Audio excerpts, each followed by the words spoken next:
அனைவருக்கும் வணக்கம். மதுரை மாவட்டத்திலிருந்து பா. நூருல்லா. இந்திய விடுதலை போராட்டத்தில் பெண்களின் பங்கும் மிக முக்கியமானது. அந்த வகையில் தமிழ்நாட்டைச் சேர்ந்த இந்திய விடுதலை போராளி அஞ்சலை அம்மாள் அவர்கள் தன்னுடைய தொடக்க காலத்தில் நெசவு தொழில் செய்து வந்த முருகப்பா என்பவரை திருமணம் செய்து கொண்டு நெசவு தொழில் மூலமாக கைத்தறி ஆடைகளை தயார் செய்து சிற்றூர் பூரா விற்று வந்தவர்கள் அஞ்சலை அம்மாள் அவர்கள். இவர்கள் மகாத்மா காந்தி அவர்களுடைய ஒத்துழையாமை இயக்கத்தில் தன்னை இணைத்து கொண்டு அன்று முதல் அரசியல் பயணத்தை அவர்கள் தொடங்குகிறார்கள். 1921ஆம் ஆண்டு நடைபெற்ற ஒத்துழையாமை இயக்கத்தில் தென்னிந்தியாவைச் சேர்ந்த முதல் பெண்மணி கலந்து கொண்டது இந்த ஒத்துழையாமை இயக்கத்தில் என்ற பெயரும் பெற்றவர்கள் அஞ்சலை அம்மாள் அவர்கள். இந்த போராட்டத்திற்காக தனக்கு சொந்தமான நிலங்களையும் வீட்டையும் விற்று அந்த பணத்தை போராட்டத்திற்காக அவர்கள் ஈடுபடுத்தினார்கள். இந்த செய்தியை கேட்ட மகாகவி பாரதியார் அவர்கள் கடலூருக்கு வந்த பொழுது அவரை சிறப்பான முறையில் பாராட்டி வாழ்த்தினார்கள். என்னவென்றால் 1914ஆம் ஆண்டு வாக்கிலேயே வீட்டை விட்டு வெளியே வர பயந்த அஞ்சிய பெண்களுக்கு மத்தியில் அஞ்சலை அவர்கள் சிறப்பான முறையில் போராட்டத்தில் கலந்து கொண்டு வெற்றி பெற்றிருக்கிறார்கள் என்று போதினார்கள். அடுத்ததாக ஜேம்ஸ் நீல் சிப்பாய் புரட்சி நடைபெற்ற காலகட்டத்தில் அந்த தளபதி அதிகமான சிப்பாய்களையும் பொதுமக்களையும் கொன்று குவித்ததின் காரணமாக ஜேம்ஸ் நீல் அவருடைய சிலையை 1860ஆம் ஆண்டு சென்னை மாகாணம் சென்னையில் அந்த மவுண்ட் ரோட்டில் ஒரு சிலை நிறுவுறாங்க புறாமே.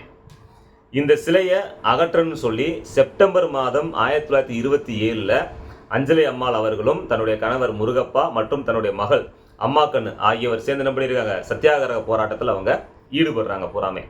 இந்த செய்தி கேட்டு அந்த பிரிட்டிஷ் அரசாங்கம் இவங்களை சிறையில் அடைச்சிருது. அதே ஆண்டு டிசம்பர் மாதம் காந்திஜியது நேரடியாக சிறைக்கு அஞ்சலை அம்மாளை பார்த்து சந்திச்சுட்டு அவருடைய மகள் அம்மாக்கண்ணுவை லீலாவதி அப்படின்னு பெயர் மாட்டி தன்னுடைய ஆசிரமத்துக்கு அவர் கூட்டிட்டு அவர் போயிடுறார். அடுத்த நிகழ்வு பார்த்தோம் அப்படின்னா 1931ஆம் ஆண்டு உப்பு சத்தியாகிரகம் கடலூரில் நடக்குது புறாமே. அப்பொழுது அதில் கலந்துக்கிட்டு மிகவும் ரொம்ப அவங்க கஷ்டப்படுறாங்க, பல கொடுமைகளை அனுபவிக்கிறாங்க புறாமே. 6 மாத சிறை வாழ்க்கைக்கு அவங்க போகிறாங்க. அந்த 6 மாத அவங்க 6 மாத கர்ப்பிணி அவங்க இருக்காங்க புறாமே.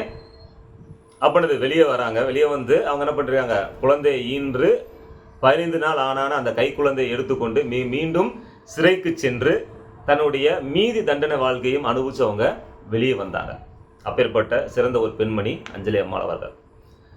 பல நிகழ்வுகள் அவங்க கலந்துகிட்டே வராங்க புறாமே. அடுத்தது அந்நியருடைய அந்த துணியை எரிக்கணும்னு சொல்லிடுது, அதுவும் போராட்டம் மூலமாக ஈடுபடுத்தி கொண்டு எல்லா ஊர்களுக்கும் போய் உரையாற்றி சிறைக்கு அவங்க போயிருக்காங்க புறாமே.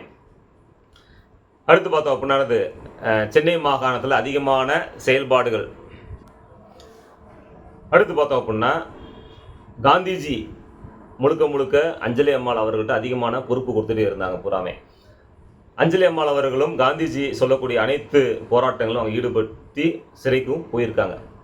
இது பிரிட்டிஷ் அரசாங்கம் ஒரு தடை செய்யும் விதமாக காந்திஜியும் அஞ்சலை அம்மாள் அவர்களும் சந்திக்கக்கூடாதுன்னு ஒரு உத்தரவு அது பிறப்பிக்கிறாங்க.